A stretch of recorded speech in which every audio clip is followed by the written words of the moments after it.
Doctor Premkumar, ഒരു ആരോപണം ഉന്നയിച്ചാൽ അതിനെ പല വഴിക്ക് പ്രതിരോധിക്കാം. പി വി അൻവർ നിരവധി ആരോപണങ്ങൾ ഉന്നയിച്ചിട്ടുണ്ട്, കഴിഞ്ഞ ഒരു മാസമായി ഉന്നയിക്കുന്നു. അയാളൊരു മുസ്ലിം മതവിശ്വാസിയാണ്.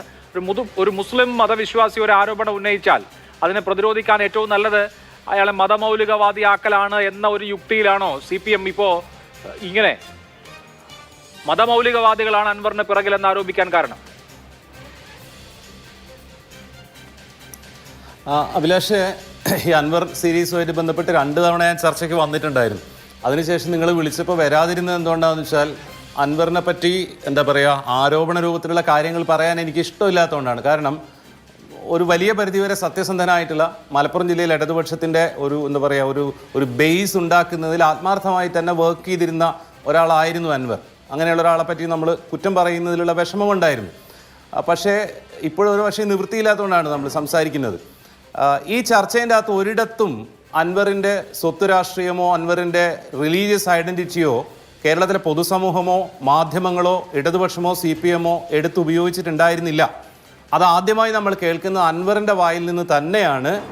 അത് പക്ഷേ ഒരിക്കലും അൻവർ എന്നുള്ള PV അൻവർ എന്നുള്ള ഒരാൾ ഏതെങ്കിലും തരത്തിൽ ഒരു മത ഐഡൻറ്റിറ്റി സെലിബ്രേറ്റ് ചെയ്യണമെന്ന് വിചാരിക്കുന്ന ആളോ അദ്ദേഹത്തിൻ്റെ ഏതെങ്കിലും നിലപാടിൽ മറ്റു പല കാര്യങ്ങളിൽ അയാളോട് നമുക്ക് വിയോജിപ്പുണ്ട്, പക്ഷേ ഏതെങ്കിലും ഒരിടത്ത് അയാൾ മതേതരവാദി അല്ലാതാവുമെന്നോ വിശ്വസിക്കുന്ന ആളല്ല ഞാൻ. എന്തുകൊണ്ടാണെന്നറിയില്ല, ഒരു തർക്കത്തിലേർപ്പെടുകയും ഒരു വിവാദത്തിലേർപ്പെടുകയും ഒരു റിവലേഷൻസിൻ്റെ സീരീസ് നടത്തുകയും ചെയ്തിട്ട് തൻ്റെ ഗ്രിപ്പിൽ കാര്യങ്ങൾ വരുന്നില്ല എന്ന് തോന്നിയ ഒരു ഘട്ടത്തിലായിരുന്നിരിക്കണം 5 നേരം നിസ്കരിക്കുന്ന ഒരു മുസ്ലിമാനാണ് ഞാൻ എന്നുള്ളത് കൊണ്ട് അതാണോ എൻ്റെ പ്രശ്നമെന്നും മലപ്പുറം ജില്ലാ സെക്രട്ടറിക്ക് ഇദ്ദേഹം നിസ്കരിക്കുന്നതിന് ഭയങ്കരമായ ബുദ്ധിമുട്ടുണ്ടായിരുന്നുവെന്ന് അൻവർ തന്നെയാണ് ആദ്യം പറഞ്ഞത്. ഇന്ന് രാവിലെ പക്ഷേ അദ്ദേഹം ഒരു ചാനൽ കൊടുത്ത അഭിമുഖത്തിൽ തിരുത്തി പറയുന്നത് കേട്ടു, അത് ശരിയല്ല, CPM മെമ്പർമാരായിട്ടുള്ള പല ആളുകളുടെ വീടുകളിലും ഹിന്ദുക്കളായ ആളുകളുടെ മുസ്ലിങ്ങളല്ലാത്ത ആളുകളുടെ വീടുകളിൽ ഞാൻ അവരുടെ തോർത്തുമുണ്ട് വിരിച്ചിട്ട് നിസ്കരിച്ചിട്ടുണ്ടെന്നുള്ളത്. PV അൻവർ എന്ന് പറഞ്ഞ ഒരാൾ അയാളുടെ പേഴ്സണൽ സ്റ്റാൻഡിൽ ഒരിക്കലും ഒരു മത മൗലികവാദിയാണെന്നോ വർഗീയവാദിയാണെന്നോ കേരളത്തിൽ ആരെങ്കിലും പറഞ്ഞാൽ വിശ്വസിക്കുമെന്ന് തോന്നുന്നില്ല.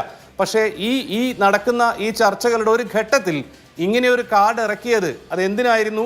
ഒരുപക്ഷെ PV അൻവറിനോട് അതുവരെ ഉണ്ടായിരുന്ന അദ്ദേഹം പറഞ്ഞ കാര്യങ്ങളോടും അദ്ദേഹത്തിൽ ഇത്രയും കാലത്തെ നിലപാടിനോടോ PV അൻവർ പറഞ്ഞ ആ കാര്യത്തോടോ വിയോജിക്കാം. ഇന്നലെ ഇപ്പോ നിലമ്പൂരിൽ 200 പേരെന്നാണ് അൻവർ പറഞ്ഞത്. പക്ഷെ വലിയൊരു ജനക്കൂട്ടം ഉണ്ടായി. ഇതിപ്പോ കോഴിക്കോട് മുതലക്കുളം മൈതാനത്തും വലിയ ജനക്കൂട്ടമുണ്ട്. ഇപ്പോഴും അൻവർ സംസാരിച്ചുകൊണ്ടിരിക്കുകയാണ് അവിടെ.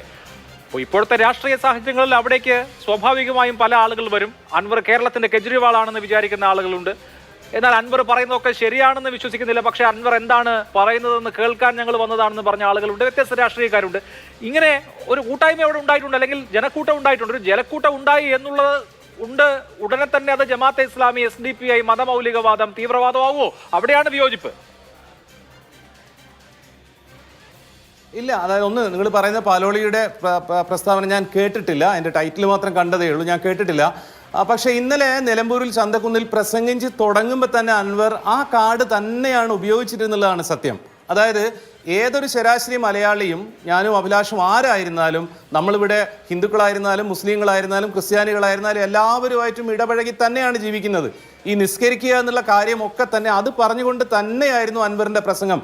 പിന്നെ അവിടെ പങ്കെടുത്ത ആളുകളുടെ പ്രൊഫൈൽ എന്താണെന്നുള്ളത് ഒരുപക്ഷെ അതിൻ്റെ ഒരു ഫാക്റ്റ് വെച്ചിട്ടായിരിക്കാം അതിൽ സംഘടിപ്പിച്ച ആളുകളൊക്കെ ഇത്തരത്തിലുള്ള അസോസിയേഷനുള്ള ആളുകളാണ് എന്നുള്ള ഒരു വസ്തുതയായിരിക്കാം പറഞ്ഞിട്ടുണ്ടാവുക. പക്ഷെ എന്തായിരുന്നാലും അഭിലാഷ് പറഞ്ഞതുപോലെ ആ കാര്യം പറഞ്ഞല്ല അൻവറിൻ്റെ എന്താ പറയുക, അൻവർ ഉയർത്തുന്ന വിമർശനത്തിൻ്റെയോ അൻവർ ഉണ്ടാക്കുന്ന ബഹളത്തിൻ്റെയോ, തീരെ ഫോക്കസ്ഡ് അല്ലാത്ത ബഹളത്തിനെയോ നേരിടേണ്ടത്. അല്ലാതെ തന്നെ അതിനെ വളരെ ഈസി ആയിട്ട് കൗണ്ടർ ചെയ്യാവുന്നുള്ളത് ചെയ്തുകൊണ്ടിരിക്കുന്നുണ്ടെന്ന് ഞാൻ വിചാരിക്കുന്നു.